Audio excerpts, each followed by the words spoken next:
இந்த தோட்டத்தில் இருக்கிற விருட்சத்தின் கனிகள் எல்லாவற்றையும் புசிக்கூடாது என்று கர்த்தர் உனக்கு சொன்னதுண்டோ என்றான்.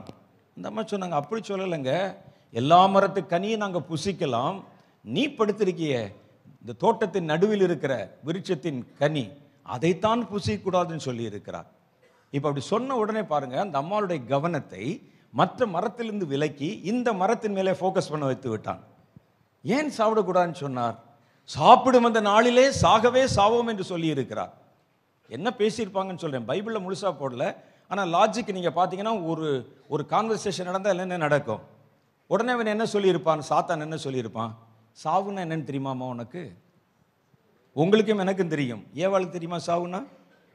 சொல்லுங்க. அந்த அம்மா ஏதாவது மரணம் பார்த்துருப்பாங்களா? மரித்த வீட்டுக்கு போயிருப்பாங்களா? மரணத்தை பார்த்ததே இல்லை, ஒரு பறவை செத்ததை கூட பார்த்ததில்லை. ஆனால் சாவு என்று பயப்படுகிறார்கள். அப்போ சொல்ல, சாவுன்னா என்னன்னு தெரியுமா? தெரியாது. தெரியாத உனக்கு ஏன் பயப்படுகிறாய்? ஏன் பயப்படணும்? இந்த விருட்சத்தின் கனியை புசிக்கும் அந்த நாளிலே நீங்கள் கண்கள் திறக்கப்பட்டு தேவர்களைப் போல மாறிவிடுவீர்கள். தேவன் மாதிரி மாறிடுவீங்க. நீ அப்படி மாறக்கூடாதுன்னு சொல்லி தான் இதை தொடாதன்னு கர்த்தர் சொல்லி இருக்கிறார். இந்த பழத்தை தான் ஆண்டவர் சாப்பிட்றாரு. அதனால்தான் அவர் தேவனாக இருக்கிறார். அவர் தவிர யாரையும் இந்த கனியை புசிக்கக்கூடாதுன்னு சொல்லி அதை ப்ரொடெக்ட் பண்ணி காவல் வைத்திருக்கிறார். உன் கண்ணு திறக்கப்படும், தேவன் போல மாறிடுவ, தேவர்களைப் போல மாறிடுவீங்க என்று ஒரு ஆசை காண்பித்தான்.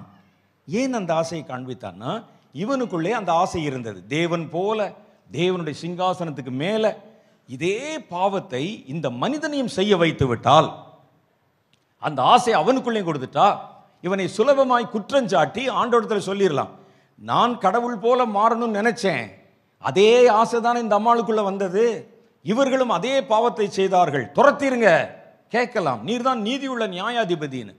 இந்த அம்மாள் பார்த்தார்கள் அதை, உண்மைதான், அவன் சொல்வது உண்மைதான் என்று. ஆசை வந்துச்சுன்னா கண்ணு மறைக்கப்பட்டுரும், பின்னால் வரக்கூடிய நிகழ்வுகள் நமக்கு தெரியாது. மயக்கம், ஆசை மயக்கம் வந்தால் நல்லா யோசிச்சு பார்த்தீங்கன்னா, நானாக இருந்தால் ஒரு கேள்வி கேட்டிருப்பேன். இந்த மரத்தின் பழத்தை பறித்து புசிக்கும் நாளிலே கண்கள் திறக்கப்பட்டு தேவர்களை போல மாறிவிடுவோம் என்றால், மரத்திலே சுற்றி இருக்க நீ ஏன் சாப்பிடலத? நீ சாப்பிட்டு கடவுளாக இருக்கலாமே ஐயா. அந்த அம்மாவுக்கு தோணலை அந்த நேரத்தில்.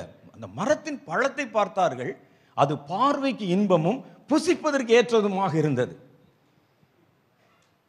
ஒரு ஆள் பாருங்க, தலையில முடியே இல்லாமல் வந்து ஹேர் ஆயில் ஊற்றிக்கிட்டு இருப்பான். நம்ம கேட்க மாட்டோம், ஓன் தலையில ஏன் முடியலன்னு கேட்க மாட்டோம்.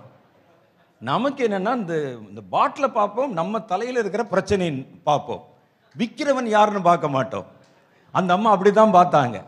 அந்த பழத்தை பார்த்தார்கள், நம்ம தேவனை போல மாற வேண்டும் என்று பார்த்தார்கள். அதற்கு ஒரே வழி இந்த பழம்னு பார்த்தாங்க. சொல்றது யாருன்னு பார்க்கல, சொல்றவன் ஏன் இப்படி மரத்தில் சுத்திட்டு இருக்கான்னு பார்க்கல, ஏன் ஒரு பாம்பு மாதிரி இருக்கிறான்னு பார்க்கல. அவர்கள் அந்த பழத்தை பறித்தார்கள், புசித்தார்கள். அப்புறம் நடந்தது உங்களுக்கு தெரியும். அவர்கள் தேவனை விட்டு அவர்கள் அங்கே துரத்தப்பட்டார்கள். அது பேர் தான் மரணம். மரணம் என்பது நம்ம சொல்கிறோமே, இதுக்கு பேர் மரணம் இல்லை. ஏன்னா வேதம் சொல்லுகிறது, அந்த பழத்தை புசிக்கும் அந்த நாளில் தானே சாவீர்கள். அந்த நாளிலே என்ன நடந்தது பாருங்க, அதை புசிச்சோன்னே ஃபிட்ஸ் வந்து கீழே ஒன்று செத்தானா? இல்லை. அந்த நாளில் நடந்தது, மனிதன் தேவனை விட்டு பிரிக்கப்பட்டான். எந்த ஒரு மனிதன் தேவனிடத்திலிருந்து பிரிக்கப்படுகிறானோ அவனுக்கு அதுக்கு பேர் தான் மரணம், உண்மையான மரணம். ஆகவேதான் சொல்கிறார், முற்காலத்திலே பாவத்திலே மரித்தவர்களாக இருந்த நம்மை, அவன் உண்மையிலே நம்ம சொல்ற இந்த மரணத்தினால் மரித்தவன் அல்ல. அவன் குடிச்சு வெறிச்சு தண்ணி அடிச்சுட்டு ரோட்டில் விழுகிறதும் பேசுறதும் கத்துறதுமா தான் இருப்பான். ஆனால் அவன் தேவன் இல்லாமல் வாழ்கிறவன் மரித்தவன் என்று கர்த்தருடைய வேதம் சொல்லுது. மரணம் நடந்தது அன்னைக்கு.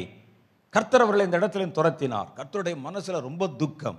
யாரை நம்ம எழுப்பணும், யாரை வைக்கணும்னு வச்சிருந்தோமோ அது மாத்திரம் இல்லை, அவசரப்பட்டு இவன் பேர்ல இந்த பூமியை வேற நம்ம எழுதி கொடுத்தோமே, இவன் சாத்தானுக்கு அடிமையானதுனால, ஒரு தந்திரத்தினால் மனிதர்களை தனக்கு அடிமைப்படுத்தினதுனால இந்த பூமியும் அதனுடைய நிறைவும் காரியங்களும் அவனுடைய கைக்கு போக ஆரம்பிச்சிருச்சு.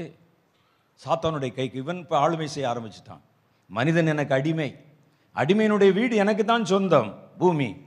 அதனால்தான் ஆண்டவரிடத்துல வந்து பேசுகிறான், வந்து பூமியும் அதனுடைய நிறைவும் அதனுடைய நன்மைகளும் என் கைகளில் கொடுக்கப்பட்டிருக்கிறது. நான் எனக்கு இஷ்டமானவனுக்கு அதை கொடுப்பேன்.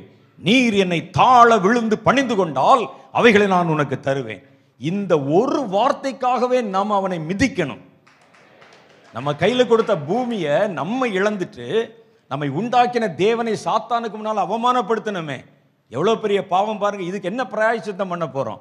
அதுக்கு தான் கர்த்தர் இன்றைக்கு நம்மை அழைத்து வந்திருக்கிறார். நம்ம கையில கொடுத்தாரு, நம்ம இழந்துட்டோம்.